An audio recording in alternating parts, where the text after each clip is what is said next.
오늘 우리에게 주시는 하나님의 말씀 사무엘하 15장 24절부터 26절까지에 있는 말씀입니다.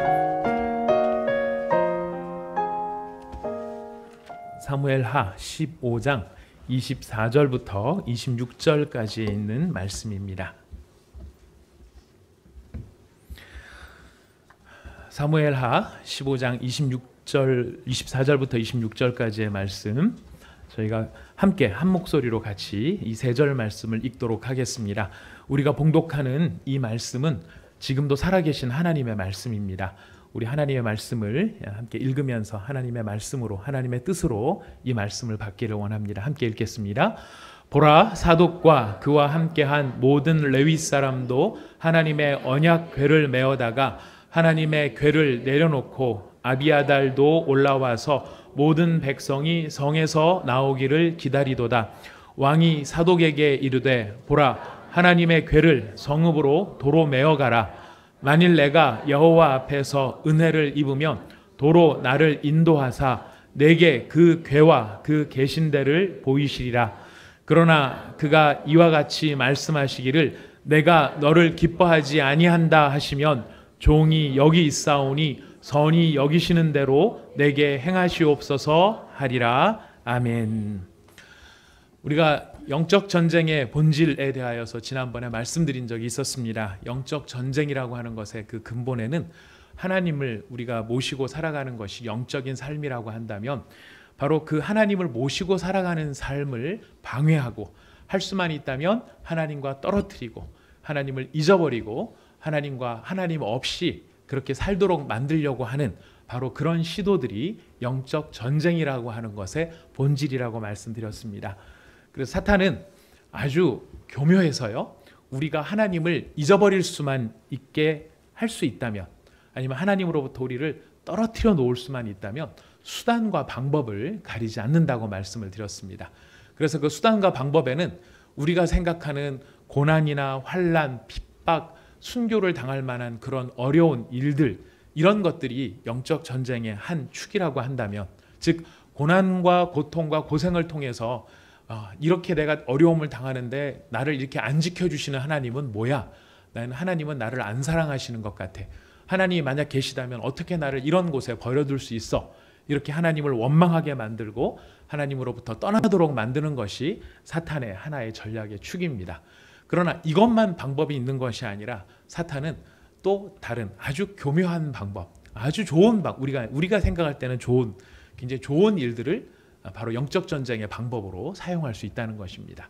그것은 무엇이냐면 우리로 하여금 성공하게 만들고, 우리로 하여금 즐겁게 만들고, 우리로 하여금 어떤 가치 있고 좋은 일들, 인류를 위해서 기여할 만하고 내 자신의 삶 속에서 정말 아름답고 정말 보람 있는 일들, 이렇게 놀고 하는 것도 될 수 있겠지만 정말 가치 있는 일들이라고 생각되는 바로 그런 일들에 우리의 마음을 싹 다 사로잡게 만들어서 정작은 그 일 때문에 하나님을 잊어버리게 만들고, 그 일 때문에 하나님을 놓치게 만들고, 하나님 없이 내가 그 일 때문에 바쁘고 분주하고 행복하고 즐겁고 보람 있게 살도록 만드는 방법도 또한 사탄이 우리 가운데 사용할 수 있는 영적 전쟁의 한 방법일 수 있다는 것입니다.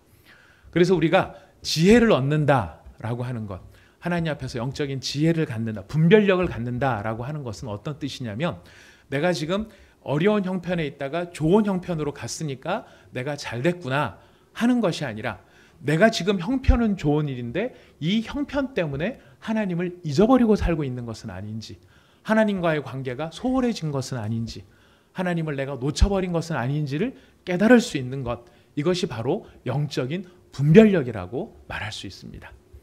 그래서 어려운 일에 대하여서 우리가 어려운 일을 사실 피하고 싶은 것이 인지상정이고, 좋은 일을 우리가 받아들이고 싶은 것이 또한 우리의 본연의 마음이겠지만, 이것이 본질적으로는 내가 이 일 때문에 내가 지금 하나님을 놓치고 있구나, 내가 정의를 부르짖다가 하나님을 놓치고 있구나, 내가 공의의 삶을 살다가 하나님을 놓치고 있구나, 내가 인류 봉사를 위해서 열심히 일하다가 결국 하나님을 놓치고 있구나 하는 것을 깨달았다면, 그 깨달음이 바로 분별력이 되는 것이고요. 그 분별력으로 인하여서 우리는 돌아올 수 있습니다. 어디로 돌아올 수 있냐면 바로 하나님을 바르게 섬기고 바로 그 하나님과의 관계를 바르게 하는 일 가운데로 돌아올 수 있다는 것입니다. 바로 이러한 영적 전쟁의 본질을 우리가 이해한다면 우리의 신앙생활의 성숙은 영적인 분별력을 키우는 바로 그 일로 가는 것이고, 바로 그 영적인 분별력을 잘 키우기 위하여서 필요한 일은 무엇이냐면 바로 생각하는 것이라고 하는 것입니다.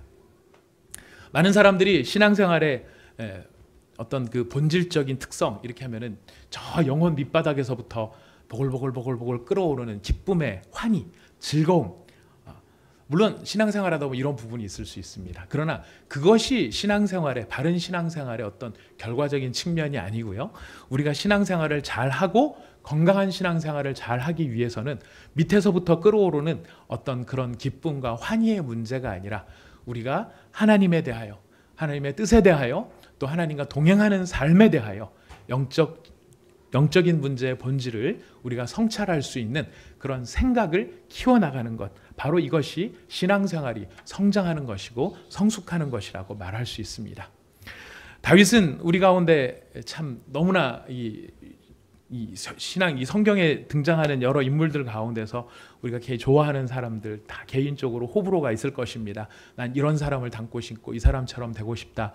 근데 아마 설문조사를 해보고요, 투표를 해보면 가장 많은 퍼센테이지가 나올 만한 사람이 바로 이 다윗이라고 생각합니다. 솔로몬도 부자였고 솔로몬도 왕이었지만 그가 말년이 굉장히 안 좋았던 데다가 여러 가지 면에서 무리한 부분들을 일으켰기 때문에 솔로몬의 지혜는 마음에 들지만 솔로몬의 삶을 본받고 싶다, 아마 이건 상대적으로 적을 것 같습니다. 그러나 이 다윗은 일단은 잘 누립니다. 솔로몬이 부자라고 여러분들 알고 있습니다만은 솔로몬보다 사실 더 많은 금을 가졌던 사람이 다윗이었습니다. 다윗이 가졌던 금이 지금도 이 세상 어느 곳에서 돌아다니고 있는지 모르겠는데요, 이 솔로몬이 가졌던 영화보다 사실은 이 다윗이 가졌던 영화가 훨씬 더 크고 강대합니다. 그리고 이스라엘의 이 전체 역사 가운데 영토가 가장 넓었던 시기가 언제냐면 다윗 때였습니다. 솔로몬 때 이르러서는 그 영토가 축소가 됩니다. 오히려 아버지가 벌어놓은 영토를 솔로몬이 많이 이렇게 전쟁이나 여러 가지 일들을 통해서 잊어버리게 됩니다. 바로 이렇게 모든 사람이 봤을 때 참 좋은 사람 다윗인데요, 이 다윗이 그렇게 좋다, 참 많은 걸 누려서 좋다라는 측면도 있지만 사실 다윗만큼 하나님을 가까이 하고 하나님을 사랑하고 하나님과 동행했던 사람이 그렇게 흔하지 않기 때문에 우리는 정말 다윗과 같은 이런 믿음이 있으면 좋겠다라고 생각을 합니다.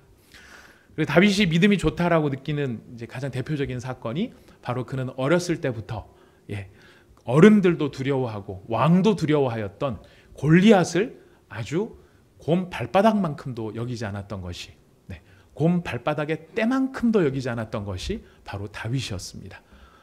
저 골리앗 사자 수염도 내가 쥐어 뜯었는데 골리앗 따위야. 바로 이렇게 겁도 없는 사람, 그 겁이 없음의 근본에는 바로 하나님의 살아계심을 온몸으로 체험하였던 신앙의 경험이 있었던 사람이 다윗이기 때문에 다윗만한 사람이 참 없다라는 생각이 듭니다. 그러나 다윗이 그렇게 유년 시절에 정말 하나님을 사랑하고 신뢰하는 믿음이 훌륭한 사람인 것은 틀림없고 평생 동안 그런 믿음의 성숙함이 있었던 믿음의 아주 좋은 믿음의 사람이었지만, 그러나 우리가 다윗의 생애를 다시 한번 꼼꼼하게 살펴보고 그의 삶의 방식을 들여다보면 다윗 또한 영적인 성숙과 훈련, 하나님 앞에서 생각하는 시간, 그리고 그의 삶을 성숙시켜야 하는 과정들이 필요했구나 하는 것을 우리는 발견하게 됩니다. 오늘 우리가 읽은 본문 말씀을 우리가 이해하기 전에 앞에 우리가 좀 살펴봐야 될 부분들이 있는데요, 하나님 앞에 이 다윗은 전임자인 사울보다 훨씬 훌륭한 면이 있었습니다. 전임자 사울은 이스라엘의 왕으로 부름을 받았지만 이스라엘의 왕답게 하나님의 말씀을 가까이 하거나 하나님의 말씀에 순종하기를 즐겨하였던 왕이기보다는, 전임자였던 사울은 하나님의 말씀에 순종하는 흉내를 내면서 정작은 자기가 원하는 대로, 자기 자존심, 자기 생각대로 살려고 했던 것이 사울입니다. 사울은 일평생 사는 동안에 사울과 관련해서 하나님의 언약궤, 하나님의 언약궤는 하나님의 임재의 상징이죠. 바로 그 하나님의 언약궤를 사울이 소중히 여기는 대목이 평생에 한 번도 나타나지 않습니다. 사울은 언약궤에 대한 관심도 없습니다. 근데 그런 전임자와는 달리 다윗은 하나님의 임재하심의 상징인 이 언약궤에 대한 관심이 굉장히 많이 있었습니다. 우리 사무엘하 6장을 한번 찾아가 보겠습니다. 여러분 펼쳐놓으신 성경은 사무엘하 15장인데요. 우리가 6장으로 한번 가보도록 하겠습니다. 사무엘하 6장 1절에서 5절까지의 말씀을 한번 살펴보도록 하겠습니다. 같이 읽겠습니다. 사무엘하 6장 1절부터 5절 읽습니다. 시작. 다윗이 이스라엘에서 뽑은 무리 3만 명을 다시 모으고 다윗이 일어나 자기와 함께 있는 모든 사람과 더불어 바알레 유레로 가서 거기서 하나님의 궤를 메어 오려 하니 그 궤는 그룹들 사이에 좌정하신 만군의 여호와의 이름으로 불리는 것이라. 그들이 하나님의 궤를 새 수레에 싣고 산에 있는 아비나답의 집에서 나오는데 아비나답의 아들 우사와 아효가 그 새 수레를 모니라. 그들이 산에 있는 아비나답의 집에서 하나님의 궤를 싣고 나올 때에 아효는 궤 앞에 서 가고 다윗과 이스라엘 온 족속은 잣나무로 만든 여러 가지 악기와 수금과 비파와 소고와 양금과 재금으로 여호와 앞에서 연주하더라. 전임자였던 사울은 언약궤에 대해서 관심도 없었던 반면에 이 다윗은 이 하나님의 언약궤가 얼마나 중요한지를 깨닫고 그 언약궤를 자신이 지금 왕도로 정한 예루살렘 성으로 모시고 올라가려고 지금 이 준비를 하고 있었던 것입니다. 그 기럇 여아림에 있는 아비나답의 집에 이 언약궤가 장기간 보관되어 있었었는데요. 이제 그 궤를 메고 나오려는데 동원된 인원이 몇 명입니까? 3만 명입니다.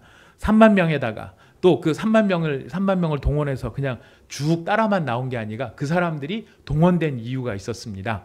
뭘 하고 있습니까? 그 사람들은 뒤에서 악기를 연주하고 여러 가지 악기를 얘기를 하죠. 잣나무로 만든 여러 가지 악기, 잣나무로 만들었다라고 되어 있는 거 보니까 이 이스라엘에 있어서 가장 질 좋은 악기를 만들 때 잣나무를 썼던 것 같아요. 스트라디바리우스 이런 것, 막 발음도 잘 안 되네요. 좋은 악기 만들 때 쓰는 재료들이 따로 있죠. 바로 그런 것처럼 지금 이스라엘 입장에서 여러 가지 똑같은 악기를 할지라도 만든 재질에 따라 가지고 등급의 차이가 있었을 것 같은데요. 여기서 지금 잣나무로 만든 여러 가지 악기라고 하는 표현을 쓴 거 보면 가장 최상의 재질로 만든 악기라는 뜻인 것 같습니다. 거기에 악기와 수금과 비파와 소고와 양금과 재금으로 여호와 앞에서 찬송하며 정말 페스티벌처럼 그 앞에서 악단이 지금 여호와의 궤를 모시고 나가는 길을 찬송하고 있었다는 것입니다. 자, 이렇게 전임자는 아무런 관심이 없었던 언약궤를 다윗은 온 정성을 다하여 3만 명의 인원을 동원하여 이렇게 여호와의 궤를 모시고 가는 것 얼마나 갸륵하고 아름답고 보기 좋은 모습이겠습니까? 자, 그러나 이렇게 참 좋아 보이는 모습인 이 상황 속에 하나의 새로운 비극이 벌어집니다. 어떤 비극이 벌어집니까? 바로 아효와 우사라고 하는 아비나답의 두 아들 가운데 아효는 앞에 가고 우사는 수레 뒤에 따라갑니다. 문제가 무엇입니까? 이 수레를 가지고 가다 보니까 수레가 덜컹덜컹 하면서 이 언약궤가 뒤로 밀려가지고 떨어지려는 상황이 된 겁니다. 언약궤가 떨어지려고 하니까 우사가 뒤에서 보고 있다가 그 언약궤를 잡은 거예요. 잘한 겁니까? 못한 겁니까? 제일 이해 안 되는 대목 가운데 하나가 이 대목입니다. 암만 생각해봐도 잘한 것 같거든요. 떨어지면 어떡할 거예요, 그거. 떨어져가지고 깨지면. 그 불안한 마음에 딱 붙잡았던 우사의 모습 속에 우리가 우사 잘했네 싶은데 무슨 일이 벌어집니까? 바로 그 자리에서 우사가 죽어버리는 거예요. 우리가 제일 이해 안 되는 대목 가운데 하나가 그럼 떨어지게 놔뒀어야 되나? 제가 이 말씀을 준비를 하다가 우연찮게 읽은 어제자 서울 연합뉴스에 나온 기사입니다. 데이비드 존스턴 캐나다 총독이 있습니다. 근데 엘리자베스 2세 영국 여왕의 팔을 붙잡고 부축하다가 여왕의 몸에 손을 대는 결례를 범했다는 논란에 휘말렸다고 합니다. 캐나다 건국 150주년 기념 행사에 참석하기 위해서 20일 날 바로 엊그제 일이죠. 런던 트래펠카 광장에 있는 캐나다 하우스를 영국 여왕이 찾았고 존스턴 총독은 여왕을 행사 내내 수행을 했습니다. 문제는 언제 벌어졌느냐면 행사를 마치고 돌아가는 여왕이 계단을 내려오려고 하는데 그 계단을 내려오려고 하던 여왕을 돕다가 여왕의 팔꿈치를 잡았던 거예요. 자, 이런 행동은 우리가 봤을 때는 매너 있네. 여왕이 연세도 많으시고 미끄러지면 어떡하나. 우리 입장에서 봤을 때는 매너 있네라고 생각이 됐지만 총독이 여왕의 몸에 손을 대는 것을 금지하는 왕실 예법을 어겼다는 지적이 펼쳐지고 그것이 논란이 되자 존스턴 총독은 바로 이어서 사과문을 발표를 했습니다. 제가 잘못했어요라고. 저 이거 읽다가 이게 불가촉 거룩함이라는 게 오늘날도 있구나. 손을 대서는 안 되는 어떤 것이 있구나. 이게 92년도에도 그 폴 키팅 호주 총리라는 사람에 대한 안내도 나와요. 여기 보니까 호주 총리가 여왕을 안내하다가 등에다가 이렇게 손을 잘못해서 대는 바람에 영국 언론이 키팅 총리한테 어떤 별명을 붙여줬느냐면은 오즈의 도마뱀이다. 저 사람은 아주 무례한 놈이다. 그래가지고 아주 인간 이하의 취급을 했다고 합니다. 제가 이걸 읽어보니까 이런 예법이 존재할 수 있는 거구나. 우리가 봤을 때는 예의고 배려고 매너이지만 오히려 그것을 손을 댈 수 없을 만큼 거룩한 것들이 존재할 수 있는 거구나. 지금 바로 웃사가 이런 일들을 당했다는 것입니다. 감히 하나님의 손을 댈 수 없는 것, 하나님께 사람이 함부로 손을 댈 수 없는 것이 여호와의 언약궤인데 자기는 잘한다고 하는 행동이 바로 하나님의 거룩성을 망치는 행동이 될 수도 있는 것이구나. 이게 하나님의 예법이고 이게 하나님의 법칙이고 율법이구나. 근데 더 큰 문제는 여기에 있습니다. 웃사가 뒤로 밀려오는 궤를 잡았다는 것이 문제가 아니라 사실은 더 근본적인 문제가 있었는데요. 이 더 근본적인 문제에 대해서 다윗이 고민을 하기 시작합니다. 아니 내가 전임자는 사울은 관심도 없었던 언약궤를 그래도 나는 관심을 가지고 이렇게 수많은 사람 동원해서 최선을 다해서 여호와의 궤를 모시고 오려고 하는데 왜 하나님은 저렇게 웃사를 죽게 만들고 손만 대도 죽는 저런 무서운 언약궤를 내가 과연 가지고 예루살렘에 오는 것이 합당할 것인가? 어떤 면에서는 다윗의 마음속에 아주 정남이가 싹 떨어졌을지도 모르겠습니다. 하나님의 언약궤는 축복의 통로일 수도 있는데 저렇게 잘못됐다가는 그냥 다 죽어나간다라고 한다면 여러분이 죽어나간 거는 이 웃사만 죽어나간 게 아닙니다. 그 앞에 벳세메스 사람들도 뚜껑 잘못 열어봤다가 성경에 보면 가로 열고 5만 가로 닫고 70명이 죽었다라고 되어 있습니다. 그 전에 블레셋 사람들은 어떻게 했습니까? 여호와의 궤를 잘못 다루다가 세계 동네가 아주 요절이 난 경험이 있었습니다. 다윗의 마음에 무슨 생각이 들었을까요? 이 언약궤는 내가 함부로 대하면 내가 아무리 즐겁고 내 마음이 좋다고 해서 내 마음의 즐거움과 내 마음의 좋음 때문에 내 마음대로 함부로 해서는 안 되는 것이구나 하는 것을 느꼈을 것입니다. 그래서 오다가 말고 너무 무서운 나머지 이거를 중간에 다른 집에다 맡겨버립니다. 다른 집이 누구네 집이었냐면 가드 사람 오벳 에돔이었습니다.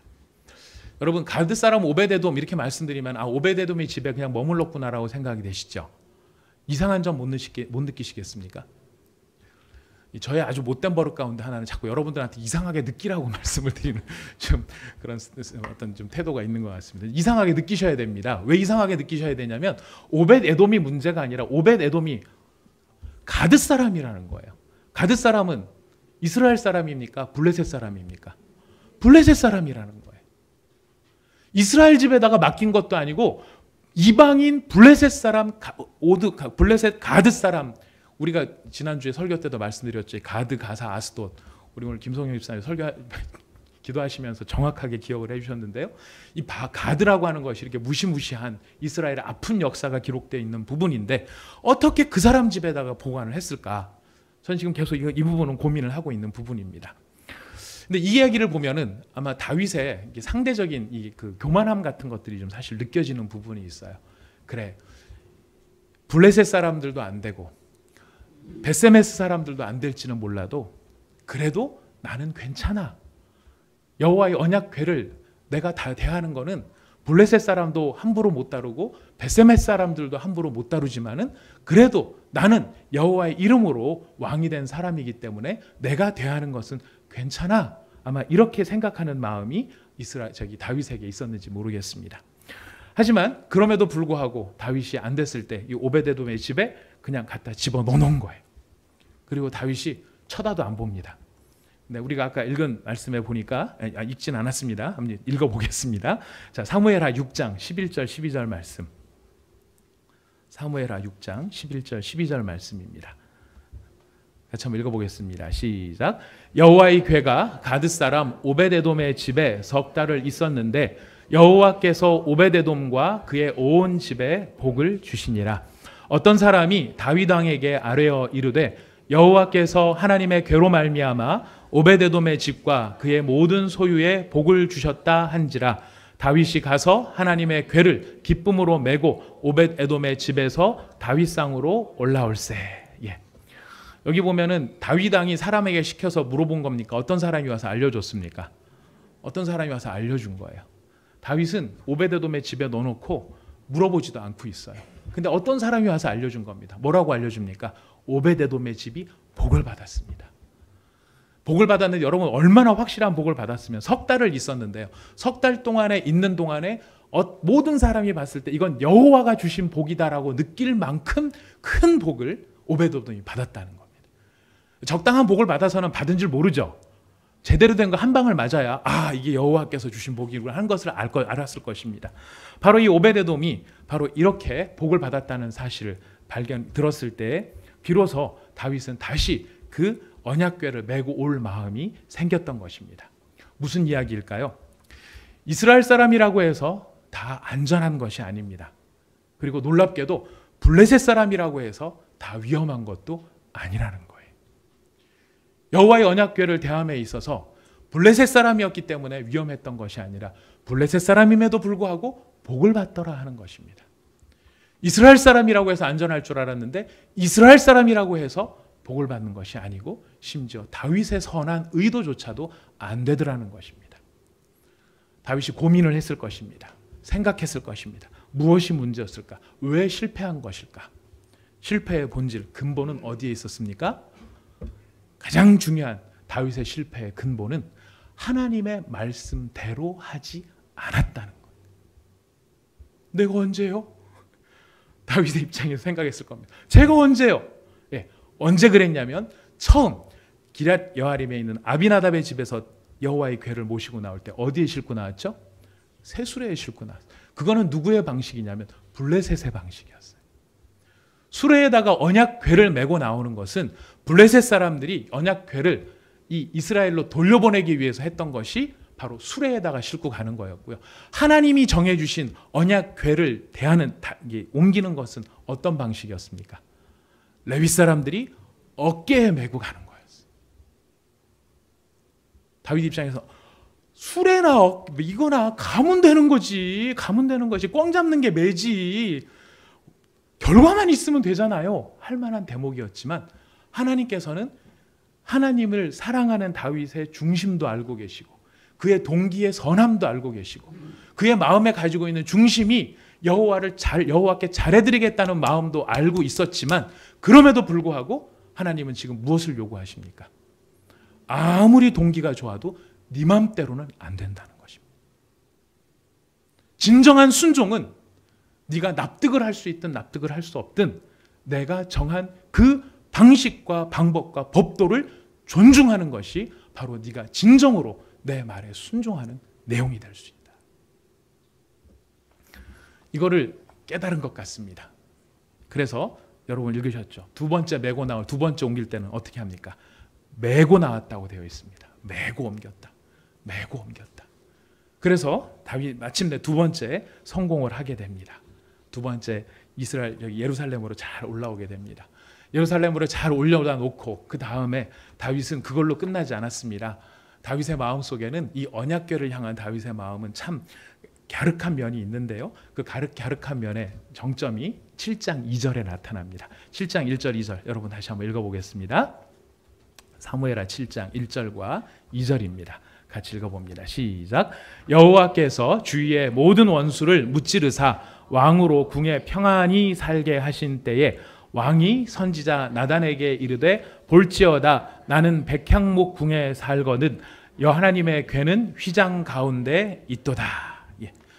다윗의 마음 가운데는 어떤 안타까움이 있었냐면 이제 하나님의 궤를 예루살렘까지는 잘 모시고 왔어요. 모시고 왔는데 보니까 자기는 정말 잘 만들어진 백향목국에서 멋진 집에서 살고 있는데 하나님의 궤는 휘장, 그냥 이 천막 같은데 그냥 그대로 있는 거예요. 하나님 앞에 너무 송구스러운 마음이 있었습니다. 하나님 앞에 나보다 더 높으신 그 하나님이 더 훌륭한 집에 이 언약궤를 모셔야 되는데 내가 이렇게 살고 있는 것이 안타깝다. 이 다윗의 마음 가운데는 하나님을 사랑하는 마음에 어떻게 해서든지 하나님께 무엇이든 최선의 것을 더 드리고 싶은 마음이 다윗에게 있었던 것 같아요. 그러나 여러분 잘 아시는 대로 하나님이 이것을 거절하십니다. 그리고 그 집은 네가 지을 집이 아니라 네 아들이 지을 집이라고 이야기를 해주십니다. 아무튼 우리가 여기서 발견할 수 있는 것은 무엇입니까? 다윗이 하나님의 언약궤를 얼마나 소중히 여기고 있고 그것을 잘 간직하려고 하고 존중하고 있는가를 알게 됩니다. 그러나 여러분 여기서 놀라운 반전이 벌어지는데요. 그렇듯 하나님의 궤를 존중하고 하나님을 사랑하고 하나님의 궤를 임재의 상징인 하나님의 궤를 잘 모심으로 하나님을 높여드리기 원했던 그 다윗의 마음이 어느 순간인가 나락으로 굴러 떨어져서 완전한 어두움 가운데 처박혀 있는 것을 우리는 발견하게 됩니다. 근데 그 다윗의 마음이 그렇게 어두운 구석에 나락에 떨어져 있다는 것을 알려주는 사람은 역설적이게도 또 다른 이방인이 알려줍니다. 우리 사무엘하 11장을 가보도록 하겠습니다. 사무엘하 11장 11절 말씀입니다. 사무엘하 11장 11절 말씀 같이 한번 읽습니다. 시작. 우리아가 다윗에게 이르되 언약궤와 이스라엘과 유다가 야영 중에 있고 내 주 요압과 내 왕의 부하들이 바깥들에 진치고 있거늘 내가 어찌 내 집으로 가서 먹고 마시고 내 처와 같이 자리이까. 내가 이 일을 행하지 아니하기로 왕의 살아계심과 왕의 혼에 살아계심을 두고 맹세하나이다. 여러분 잘 아시는 참 비극적인 다윗의 사건입니다. 그가 왕궁에서 어느 날 한숨 낮잠 자고 일어나서 내려다 보니 저쪽 민간인 집에서 왕궁 아닌 집에서 어떤 여자가 목욕하고 있는 장면을 목격을 하게 되고 그 여자의 몸을 보고 다윗의 마음에 욕정이 생기고 그를 데려다가 동침을 하게 됩니다. 바로 그 동침했던 여자가 누구입니까? 바로 우리가 읽은 이 말씀의 지금 주제가 되는 우리아예요. 우리아.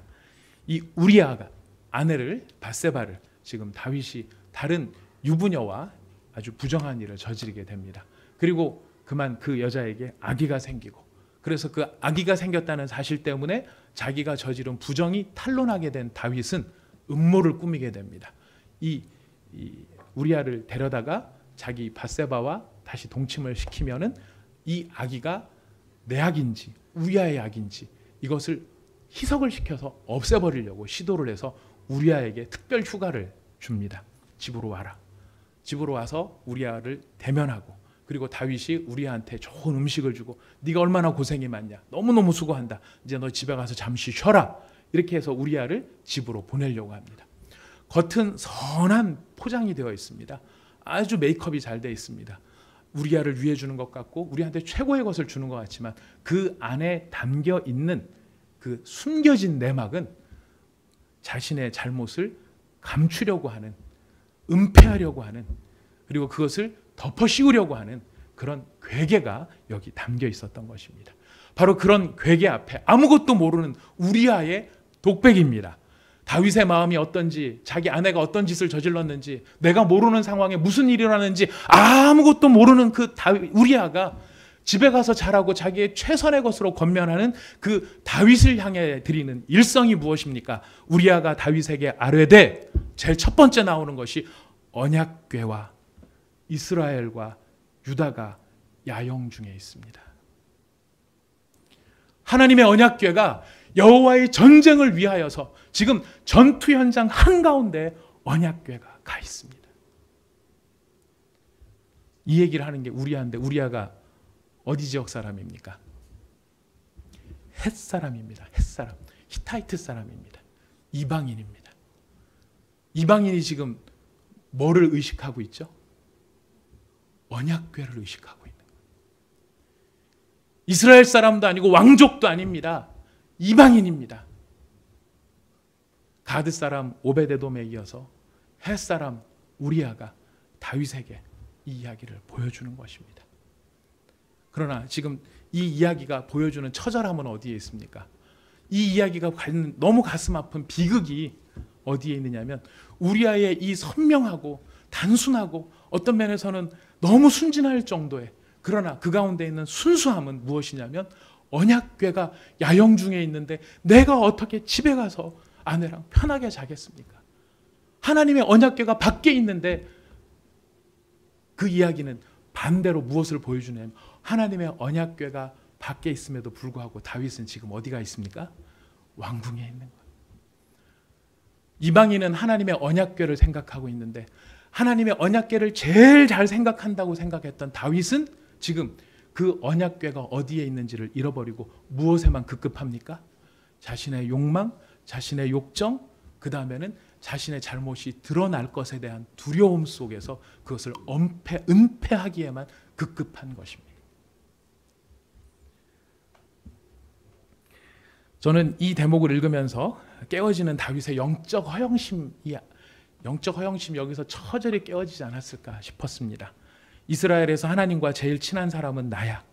이스라엘에서 하나님을 가장 잘 위하려는 존재도 나야.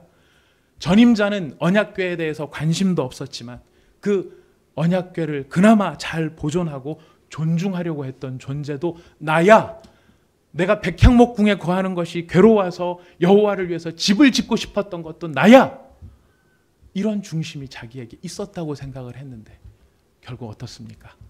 자신의 욕망과 욕정 앞에서는 그 언약궤가 어디에 있는지조차도 기억하지 못할 만큼, 바로 그런 다윗의 처절한 깨어짐이 이 자리에 나타나고 있다는 것이죠. 바로 이런 다윗의 영적 허영심이 깨어지면서 드러나는 우리아의 아름다운 모습은 무엇입니까?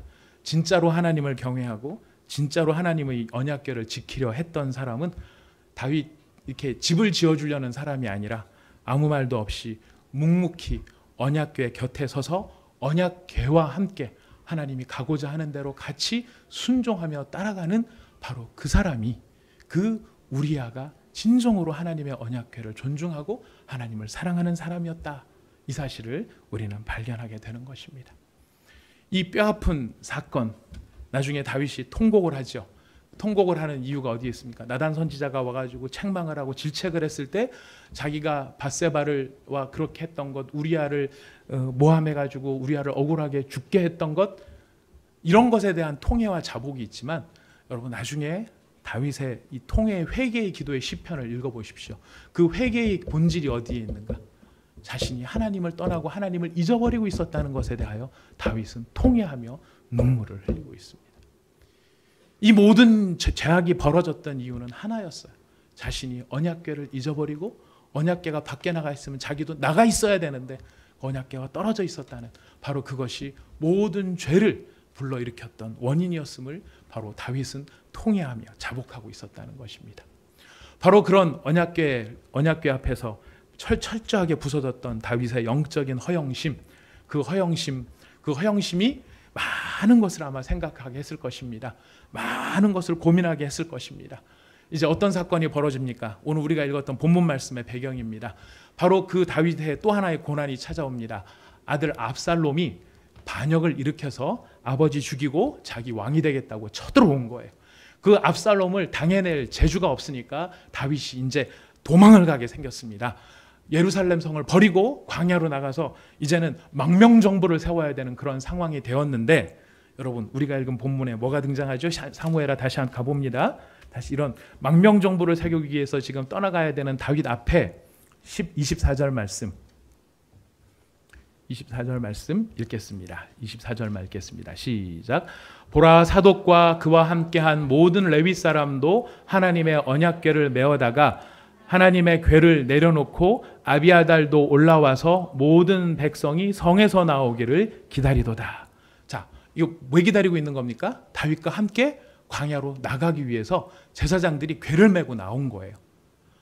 자, 망명정부를 세워서 떠나가야 되는 지금 이 다윗의 입장에서 하나님의 궤를 가지고 간다는 것은 좋은 일입니까? 나쁜 일입니까? 절대적으로 좋은 일이죠. 왜요? 명분이 있는 일이거든요. 하나님의 언약궤가 누구와 함께 하느냐 하는 것이 이스라엘 민족이나 유다 족속들한테 있어서는 압살롬을 따를 것인가, 다윗을 따를 것인가, 누굴 따라야 됩니까? 힘센 놈을 따라야죠. 힘센 놈을 따라야 되는데 종교적으로 보면 힘센 사람이 누구입니까? 언약궤를 누가 가지고 있느냐가 굉장히 중요한 역할을 하는 것입니다. 다윗 입장에서는 일부러라도 그걸 가지고 나가야 될 것이 언약궤예요. 그 언약궤를 다윗이 시키지도 않았는데 지금 제사장들과 레위인들이 가지고 나온 겁니다. 사독 제사장이 가지고 나온 겁니다. 그러나 그 모습을 본 다윗의 고백 무엇입니까? 25절 말씀입니다. 같이 읽겠습니다. 시작. 왕이 사독에게 이르되 보라 하나님의 궤를 성읍으로 도로 메어가라. 만일 내가 여호와 앞에서 은혜를 입으면 도로 나를 인도하사 내게 그 궤와 그 계신 데를 보이시리라. 26절도요.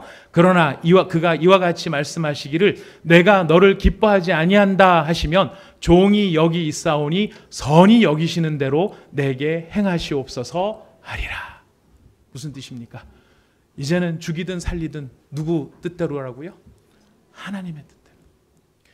나한테 유리하고 나한테 필요하다고 해서 내가 언약궤 가지고 광야를 전전하는 그것이 아니라 하나님의 언약궤를 내 마음대로 조종을 해서 다닐 것이 아니라 그 하나님의 임재하심 앞에 실제로 움직여야 될 사람은 자기 자신이라고 하는 것을 고백하고 있는 것입니다.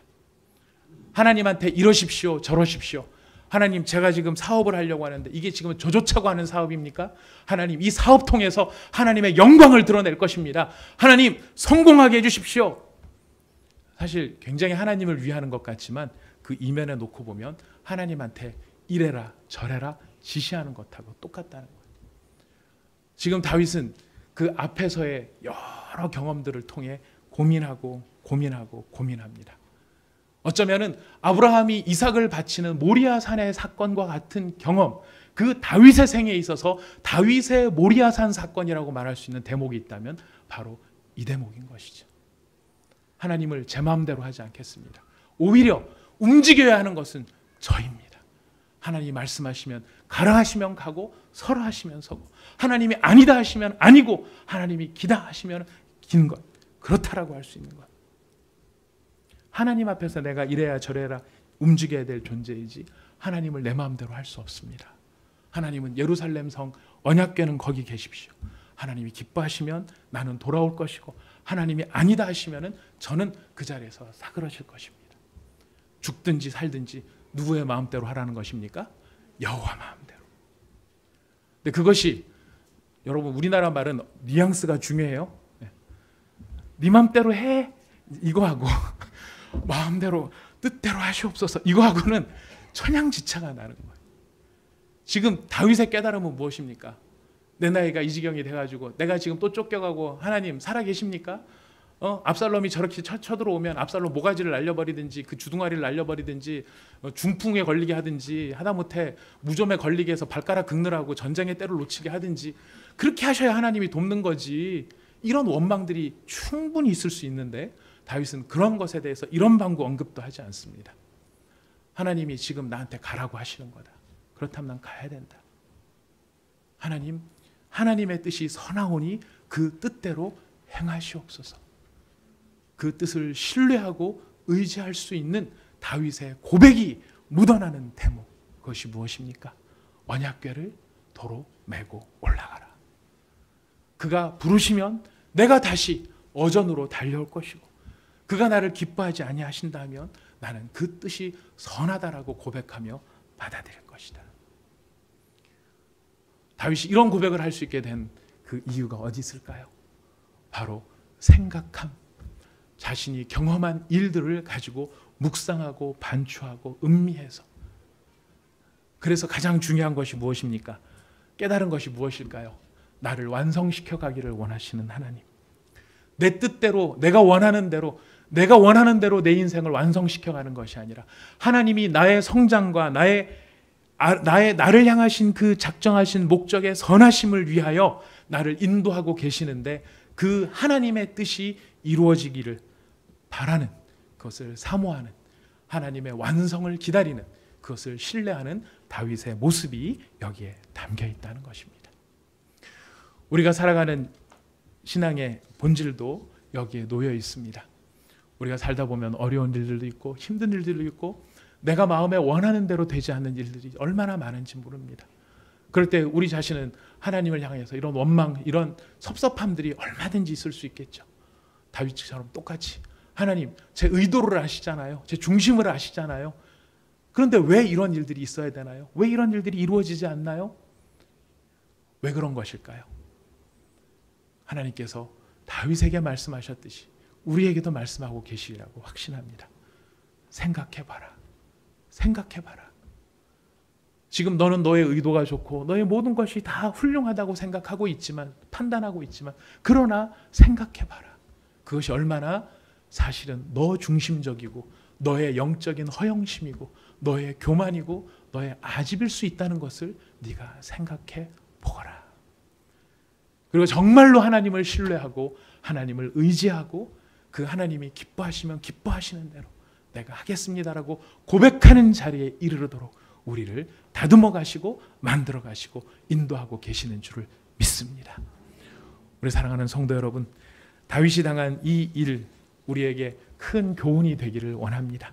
그리고 우리의 영적 분별력을 우리가 얻어야 할 사람들로서 우리 인생에 진짜 중요한 게 뭐고 정말 좋은 게 뭐고 우리가 조심해야 될 것이 무엇인지를 분별해야 될 분별력을 가져야 될 우리들.